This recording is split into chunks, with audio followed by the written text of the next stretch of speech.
Good evening and welcome to Tucker Carlson Tonight. The holiest day of the Christian calendar turned to tragedy yesterday, as you know, in Sri Lanka. In a series of coordinated attacks, suicide bombers struck 3 Catholic churches as well as hotels in cities across the country. At least 290 people were murdered, hundreds more were wounded. Sri Lankan authorities say the attackers were affiliated with a local terror group. The attackers were radical Muslims. Their motives were religious. Their targets were Christians. None of that is speculation. It's true. And maybe because it is so true and so obviously true, nobody in authority wanted to say it out loud. So instead, they went to great lengths to avoid clear language. Quote, "The attacks on tourists and Easter worshippers in Sri Lanka are an attack on humanity," tweeted Barack Obama.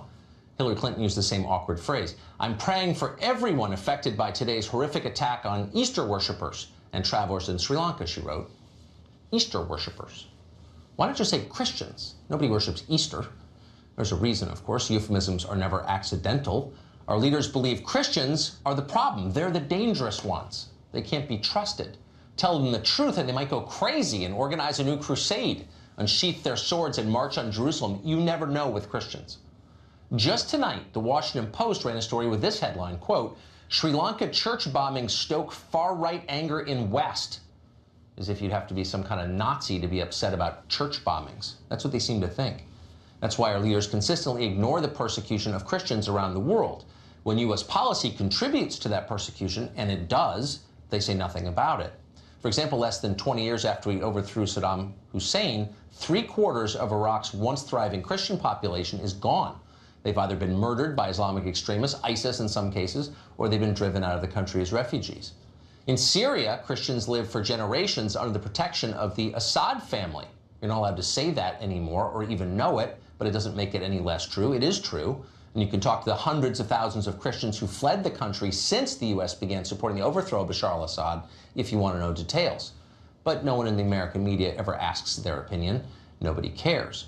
Nor do we care that so many of our allies in the Middle East, countries that receive billions in U.S. tax dollars every year, repress Christianity. Afghanistan, for example, receives billions from us every year. Why? So we can turn it into Belgium. But right now in Afghanistan, converting to Christianity carries a death sentence if you're a Muslim. The same is true in Saudi Arabia and the UAE, both countries backed by the United States. In Egypt, conversion is legally restricted, and while it doesn't carry a death sentence, polls show that most of the public in Egypt wishes it did. So where's our State Department in all this? The State Department spends a lot of time looking out for the human rights of people in countries you can't pronounce. They ignore it. When was the last time the United States pushed another country to treat Christians better? Well, in some cases, it would be pretty easy to do that. We could just demand that Saudi Arabia or Pakistan or Afghanistan, countries that are dependent on us, implement full freedom of religion before we give them any more U.S. aid. Why wouldn't we do that? Because we're being afraid of being criticized by the nihilists at the Washington Post?